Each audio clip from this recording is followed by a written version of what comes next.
કાલે જોયું કે જે લોકો દ્વારકા તરફ મુખ રાખીને એમ બોલે છે કે હું દ્વારિકા જાય, હું દ્વારિકા જઈને દ્વારકાનાથના દર્શન કરીશ, એવી રીતે દ્વારકા તરફ મોઢું રાખીને કોઈ બોલે છે તો એ મહાપાતકી મનુષ્ય હોય તો પણ મુક્ત થઈ જાય છે. મહાન પાપી હશે તોય મુક્ત થઈ જશે જે દ્વારકા તરફ મોઢું રાખી અને એમ બોલે છે કે મારે દ્વારકા જવું છે. ફરી કે સમસ્ત લોકોને પવિત્ર કરવા વાળો કૃષ્ણ ભક્ત ધન્ય છે, કારણ કે કૃષ્ણ ભક્ત સમસ્ત લોકોને પવિત્ર કરી દે છે. મતલબ એક વ્યક્તિ પણ જો ભજન કરતો હોય, કૃષ્ણ ભગવાનના ભજનમાં ધ્યાન દેતો હોય, એક વ્યક્તિ પણ તો એ બધા લોકોને પવિત્ર કરવાની શક્તિ રાખે છે. નિશ્ચિત એમાં કોઈ એટલે કોઈ સંશય નથી. કૃષ્ણ ભક્તને એટલું બધું ધન્ય છે. કૃષ્ણ ભક્ત સમસ્ત લોકો માટે વંદનીય છે. ભગવાન કૃષ્ણના દર્શનથી જે પુણ્ય થાય છે એ પુણ્યનું વર્ણન તો શેષનાગ પણ પોતાના મોઢેથી કરી શકતા નથી. મતલબ નિત પ્રતિ ઉઠીને ભગવાનના દર્શન મનુષ્યએ જરૂર કરવા જોઈએ, એમાં કોઈ એટલે કોઈ શંકા નથી. દર્શન ભગવાનના અવશ્ય થવા જોઈએ, કારણ કે જે ભગવાનના દર્શન કરે છે એના પુણ્યનું વર્ણન કોઈ કરી શકતું નથી. એટલે ભગવાનના સવાર સાંજ જ્યારે સમય મળે ત્યારે દર્શન કરવા જોઈએ. દર્શનથી મનુષ્યને નિશ્ચિત ભક્તિ મળે છે, એમાં કોઈ એટલે કોઈ શંકા નથી. તરીકે કૃષ્ણ દર્શન કોઈ કરે છે તો એના પુણ્ય ફળનો કોઈ અંત થતો નથી. મતલબ એનું પુણ્ય એટલું વધી જાય છે કે પુણ્ય ક્યારેય અંત પામતું નથી, પુણ્ય વધતું જ જાય છે. અને મોટા મોટા પાપીઓ પણ દ્વારિકાના દર્શન કરીને બધા પાપોમાંથી મુક્ત થઈ જાય છે. તો કે ધામની મહિમા જ કંઈક અલગ છે, ધામની મહિમા જ કંઈક અલૌકિક છે. કાલે આપણે એક બે દી પહેલા પ્રસંગ જોયો તો કે દ્વારિકા વાસીના દર્શનથી એક પ્રેતની મુક્તિ થઈ ગઈ.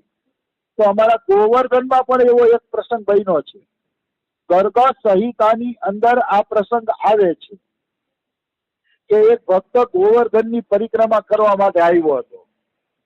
તો ગોવર્ધનની પરિક્રમા કરવા માટે આવ્યો ને એ ભક્ત, તો ગોવર્ધનની પરિક્રમા કરતા કરતા ગોવર્ધનના એક બે પથ્થર એને પોતાના થેલામાં નાખી લીધા, કારણ કે ગોવર્ધનની પથ્થરને શ્રી કૃષ્ણનું સ્વરૂપ માનવામાં આવે છે. એટલે ગોવર્ધનના બે ત્રણ પથ્થર એને પોતાના થેલાની અંદર મૂકી દીધા.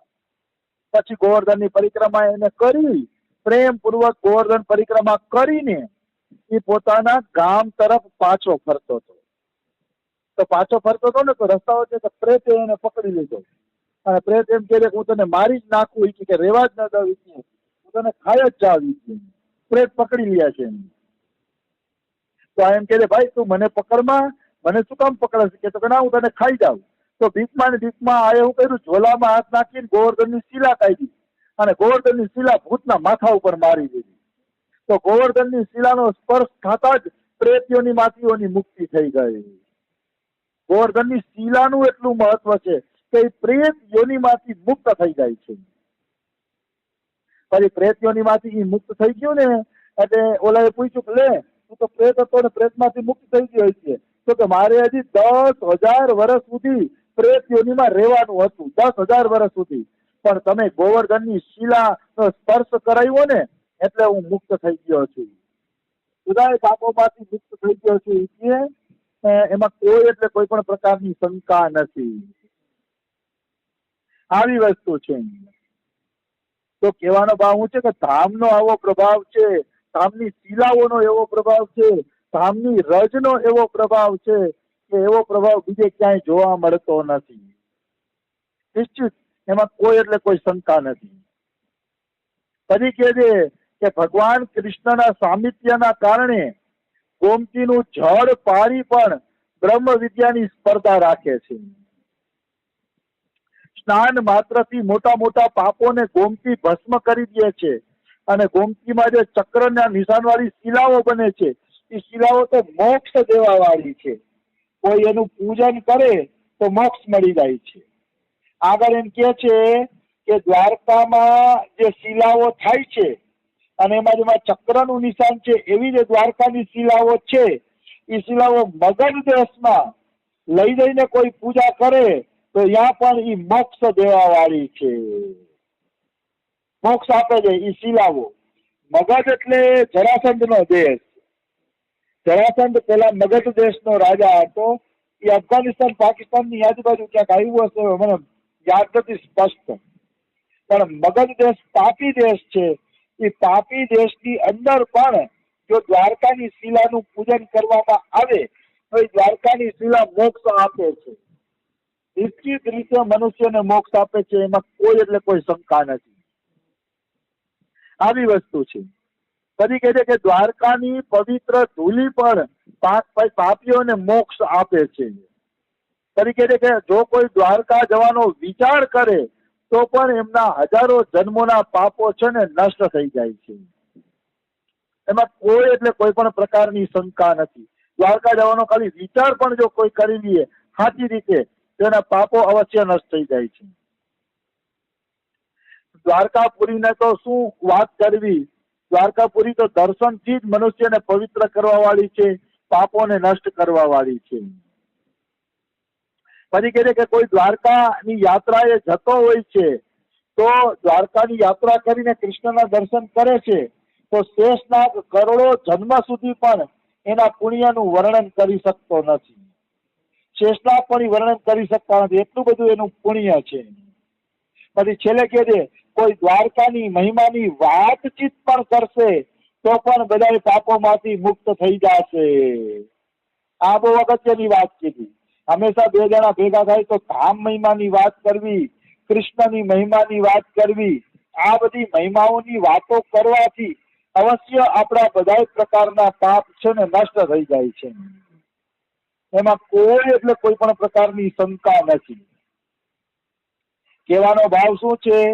દ્વારિકાનો મહિમા જ એવો છે કે દ્વારિકાના દર્શનની મહિમા તો કેટલી બધી મોટી છે અને દ્વારકાની ચર્ચા પણ થઈ જાય, એની મહિમાની ચર્ચા પણ થઈ જાય તો એ બધા પાપોને નષ્ટ કરવા વાળી છે. હું તો એમ કહું છું મનુષ્ય ખાલે બેઠા બેઠા ગપ્પા મારતા હોય એના કરતા તો આવી દ્વારકાની એવી વાતો વાંચતા હોય તો કેવો રસ પડે. મને તો ઈ નથી સમજાતું કે ઘણા મિત્રો બેઠા હોય ને તો અમેરિકાની વાતો કરે, ઓસ્ટ્રેલિયાની વાતો કરે, ત્યાં આવું છે ને આવું છે ને આમ છે ને, પણ એના કરતા વધુ મહિમા તો આપણો ધામનો છે. તો અમેરિકાની વાતો કરવી એના કરતા ધામની વાતો કરવામાં મજા છે કે દ્વારિકા આમ છે ને હરિદ્વાર આમ છે ને વ્રજમાં આવું છે ને, તો ધામ મહિમાની વાતો કરવી જોઈએ. એના બદલે એ લોકો અમેરિકાની વાતો કરતા હોય. કારણ કે માણસને નવું જાણવાનો શોખ હોય, નવું જાણવાનો શોખ હોય ને એટલે અમેરિકાની વાતો કરે. પણ એ વખત શાસ્ત્ર ખોલીને બેસો અને દ્વારકાની ને બીજા તીર્થોની મહિમાની વાતો સાંભળો ને તો એમાં નવું જાણવાય મળશે, તમારા પાપોય કપાશે અને તમને મુક્તિ પણ મળી જશે. બધી રીતે ફાયદો આમાં છે. પણ હવે મનુષ્ય આ ફાયદો છોડી અને લૌકિક દેશોની મહિમા ગાય છે અને લૌકિક દેશોની મહિમા ગાઈને નરકોમાં પડે છે. એટલે ક્યારેય એવી વિદેશીઓની હરવા ફરવાની વાતો કરવી જોઈએ નહીં. ભગવાનની જ ચર્ચા કરવી જોઈએ, ભગવાનના ધામની મહિમાની જ ચર્ચા કરવી જોઈએ. એ ચર્ચામાં સાચો રસ લેવો જોઈએ. આવી વસ્તુ છે. તો ભગવાન કૃષ્ણના દર્શનની આટલી મહિમા છે, ધામની આટલી વાદોની મહિમા છે, તો કૃષ્ણને જો અહીંયા સ્નાન કરાવવામાં આવે, દૂધથી પૂજન કરવામાં આવે તો એની મહિમાનું કોણ વર્ણન કરી શકે? અને એમ કહે છે કે રાતના ચોથા પ્રહરમાં દૂધનું સ્નાન ઉત્તમ છે. મતલબ સવારના પોરમાં દૂધનું સ્નાન કરાવો ને તો અતિ ઉત્તમ. પછી આખા દીમાં દૂધનું સ્નાન કરાવવું જોઈએ નહીં. સવારે કરાવો દૂધનું સ્નાન. પછી એમ કહે કૃષ્ણને શું પ્રિય છે? તો કે પૂજા, આરતી, નૈવેદ્ય એટલે જમવાનું, તાંબુલ એટલે પાનબીડા, નમસ્કાર, ગીત, વાદ્ય એટલે સંગીત અને નૃત્ય, આટલી વસ્તુ કૃષ્ણ ભગવાનને અતિશય પ્રિય છે. એટલે કૃષ્ણ ભગવાનની પૂજા આરતી કરવી જોઈએ, હાર ભોગ લગાડવો જોઈએ, તાંબુલ એટલે પાનબીડા એને ખવડાવવા જોઈએ ભગવાનને અને કીર્તન કરવા જોઈએ, તો એ અતિ પ્રિય છે કૃષ્ણને.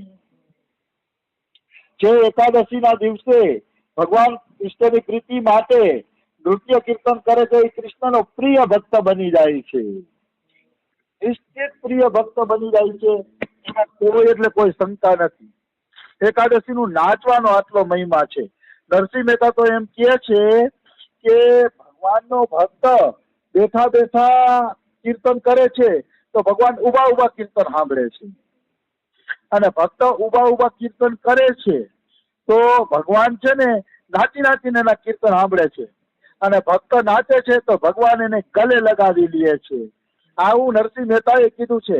કીર્તનનો આવડો મોટો મહિમા છે, પણ બધા લોકો આ મહિમાને જાણતા નથી. બાકી ભગવાન માટે જો નાચવામાં આવે અને નાચી નાચીને ભગવાનની ભક્તિ કરવામાં આવે ને તો એની મજા જ કઈક અલગ છે. નિશ્ચિત એમાં કોઈ એટલે કોઈ પણ પ્રકારની શંકા નથી. આવી વસ્તુ છે. તો ભગવાન શ્રી કૃષ્ણના નૃત્ય કીર્તનની આટલી મહિમા હોય તો સાચા હૃદયથી કોઈ ભક્તિ કરે ને એમાં નિષ્કામ ભાવ જોડાઈ જાય તો એની મહિમાનું કોઈ વર્ણન થતું નથી. હું તો એમ કહું છું કે ભગવાનને પોતાનો દાસ બનાવી લે છે, ભગવાન પણ એની સેવા કરવામાં લાગી જાય છે. એટલી મહિમા ભગવાનના ભક્તિની છે, અને ભગવાને આવી દાસતા કરેલી હોય એવા અનેક ઉદાહરણો છે.